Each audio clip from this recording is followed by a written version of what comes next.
एक minute.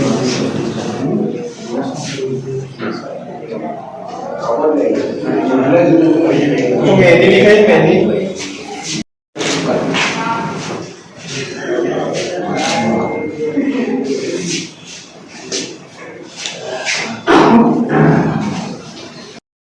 No, I am a bisexual and my gender is bigender.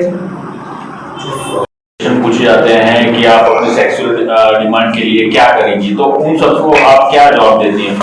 मैं इतना ही कहना चाहूंगी कि that is none of their concern.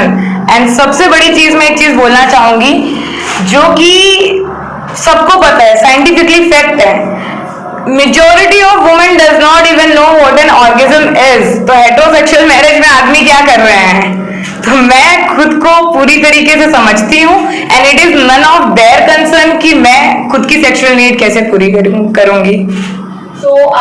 खुश है मेरी शादी को लेके। अच्छा, आपने जो मांग भी भरी है तो मांग किसके लिए भरी है? जनरली मांग जो है वो अपने पति के लिए भरी जाती है, तो मतलब आप मांग आपने भरी हुई है कि किसके लिए भरी हुई है? ये मांग मैंने खुद के लिए भरी हुई है।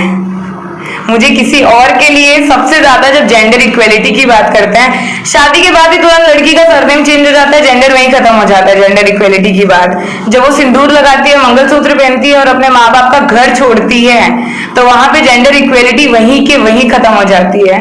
तो मैंने किसी और के लिए नहीं, खुद से प्यार में खुद के लिए मेरी मांग भरी है। अच्छा, कन्या को दान ही नहीं करना था तो कन्यादान कैसे होगा? फिर भी एक दूसरे का जो जी नहीं, आपके मम्मी पापा मौजूद थे, आप वीडियो कॉल की बात कर रहे थे? नहीं, वो मौजूद नहीं हो पाए क्योंकि शादी प्रीपोन हो गई थी और ऐसे हालातों में हुई थी कि मुझे इतने कॉल्स आ रहे थे, जो दोस्त मेरे रास्ते पे थे मैं उनके फोन भी नहीं उठा पा रही थी। समय में आप इसको रजिस्टर करने के लिए क्या क्या करने वाली, क्या स्टेप उठाना चाहते हैं? जहां तक कि मेरी नॉलेज है, रजिस्टर मैरिज करने के लिए शादी होना जरूरी है। पूरी दुनिया को पता है मेरी शादी हो चुकी है, विटनेस है मेरे पास, एक डॉक्यूमेंट मंगा के फॉर्म भरना होता है, तो ये प्रोसीजर मैं करने वाली हूँ। इसके बाद क्या होगा उसका मुझे पूरा आइडिया नहीं है। अभी तक जो पुजारी ने मना कर दिया, मंदिर से भी ना आई, तो आप क्या सोचा? तो ये सारी परेशानियां तो थी, साथ ही साथ लोगों का नजरिया, ट्रोल्स, सबसे बड़े हर जगह से ट्रोल्स आ रहे थे। मैं एक सवाल करना चाहती हूँ, जो लोग कुछ टाइम पहले मेंटल हेल्थ की बातें कर रहे थे कि मेंटल हेल्थ पे इफेक्ट नहीं होना चाहिए, आज लोग मुझे साइको बुला रहे हैं, ये बोल रहे हैं कि मुझे मेडिकल हेल्प चाहिए, ये बोल रहे हैं कि मेरा दिमाग खराब है और मैं पूरी तरीके से पागल हूँ। तो क्या वो ये नहीं सोच रहे हैं कि ये मेरी मेंटल हेल्थ पे क्या इफेक्ट कर रहा होगा? तो ये ट्रोल्स ने इफेक्ट तो किया है, मैं ऐसे नहीं बोलूंगी मुझे इफेक्ट ही नहीं किया, बट मैं सिर्फ पॉजिटिव पॉइंट सोचती आई हूँ अभी तक। और आपको शादी करने का मन हुआ, तो आपने अभी जो शादी की वो डाइवोर्स करेंगे और नई शादी करेंगे कि क्या? मैं अपनी मैरिज रजिस्टर करना चाहती हूँ, अगर रजिस्टर हो जाती है तो मैं डाइवोर्स दे पाऊंगी, नहीं तो टेक्निकली प्रैक्टिकली डाइवोर्स, जिसको हम गुजरात में छूटा छेड़ा बोलते हैं, अलग होना पड़ता है शरीर से। तो बताइए, मैं डाइवोर्स देके खुद से अलग हो ही नहीं सकती। डाइवोर्स नहीं हो सकता, मैरिज डिसॉल्व जरूर हो सकती है, मैरिज खत्म हो सकती है। तो अगर मुझे कभी किसी से प्यार हो जाएगा तो नहीं, मैं खुद को डाइवोर्स तो कभी नहीं देने वाली हूँ। किसी और पात्र से भविष्य में शादी करना चाहेंगी? मैं बिल्कुल भी नहीं सोचती हूँ कि मैं किसी की बीवी बनना चाहूंगी, ना मैंने कभी सोचा है। तो फिलहाल के लिए अगर आप पूछ रहे हैं कि क्या मैं कभी किसी से शादी करूंगी, मतलब है मुझे किसी की बीवी बनना पड़ेगा, तो जवाब है नहीं। जब आपके पेरेंट्स आपको पहले से ही ऐसे ट्रीट कर रहे हैं या फिर कोई एज के बाद? आपने जैसा बोला कि 12 साल का बेटी भी किचन में होती थी और ये बच्चा, तो ये आपके साथ कहाँ से शुरू हुआ, कब से शुरू हुआ कि आपको ऐसा लगा कि आपके ये जेंडर बायस हो रहा है? जी, ये तो बहुत स्टार्टिंग से होता है आई गेस। जब बच्चे पैदा होते हैं तभी हम उनको पिंक और ब्लू कलर दे देते हैं उनकी जेंडर देखते ही। और मेरे साथ मेरी मम्मी, क्योंकि उनकी चाइल्ड मैरिज हुई थी, वो 14 साल की थी तब उनकी शादी हो गई थी, but my mom is like my best friend. वो एकदम मेरे दोस्त की तरह है। धीरे धीरे उनमें बदलाव आए। उन्होंने कभी मुझे किसी चीजों के लिए मना नहीं किया, पर आप जानते हैं समाज में रहना है तो समाज की तरह रहना होता है। जब 10 से 20 लोग घर के अंदर हैं तो उस वक्त मेरी मम्मी भी क्या बोलती किसी को, तो मुझे हॉल में बैठना होता था, फिर भी मुझे जाके बैठना पड़ता था किचन के अंदर। तो अब क्या बोल सकते हैं, परवरिश थी वो कैसे हालातों में हुई थी, मतलब आपका बचपन कैसा बीता था? और दूसरी बात, आपका बचपन गुजरात में बीता था या गुजरात के बाहर बीता था? मेरा बचपन गुजरात में ही बीता था और मैं बचपन से गुजरात में ही रही हूँ। और मेरी जो परवरिश थी वो हर एक नॉर्मल लड़की की जैसे परवरिश होती है उसी तरीके से हुई थी। बट जो बायसनेस है मैं उसको देखती आई थी, जो जेंडर बायसनेस थी कि लड़कियों को बड़ा कैसे किया जाता है, लड़कों को बड़ा कैसे किया जाता है। इसमें मैं लड़कों को नेगेटिव नहीं बोल रही हूँ, बट लड़के भी इस चीज से, ये बायसनेस से पीड़ित हैं। तो जब ये चीजें बढ़ रही थी तो मैं बहुत इससे परेशान थी कि जैसे मैं एक एग्जाम्पल अगर आपको देना चाहूँ तो जब घर पे कोई भी मेहमान आते हैं, आदमी हॉल में बैठे होते हैं, टीवी देख रहे होते हैं, नाश्ता कर रहे होते हैं और औरतें उनको नाश्ता देने जाती हैं, किचन में पसीने बहा रही होती हैं। यहाँ तक कि 12 साल की अगर छोटी बच्ची है ना तो वो भी किचन में बैठी होगी और 12 साल का छोटा बच्चा हॉल में बैठा होगा।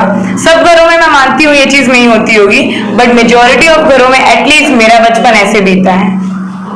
सुलोगमी वुमन बन गई है जिसने अपने आप की शादी की है, तो शादी के बाद कैसा लग रहा है आपको? शादी के बाद मुझे बहुत बहुत बहुत बहुत ज्यादा अच्छा लग रहा है, मैं बहुत खुश हूँ। इवन जब मैं खुद को वरमाला पहना रही थी, जब मैं खुद के मांग में सिंदूर भर रही थी, मैं बहुत ही ज्यादा खुश थी कि फाइनली जो सपना मैं देखती आई थी बचपन से एक दुल्हन बनने का वो पूरा हो रहा है। मेरे आंखों में आंसू तब भी थे जब मैं ज्वेलरी पहन के शीशे में खुद को देख रही थी। मैं खुद को हक किए बिना रह ही नहीं पा रही थी एक सेकेंड भी, क्योंकि शादी प्रीपोन हो गई थी। इस वजह से बहुत सारे दोस्त नहीं आ पाए और जो दोस्त आए भी थे वो दोस्त 2 दिन बिना सोए हुए मेरे घर पे आए थे शादी के लिए। तो तकरीबन 7 से 8 लोग होंगे मेरी शादी में।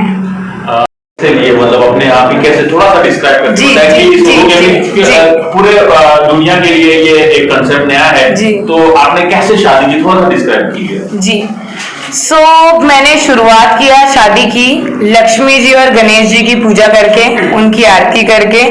उसके बाद मैंने खुद को वरमाला पहनाया, पीछे गाने बज रहे थे, जो प्लेलिस्ट मैंने बनाई थी वही।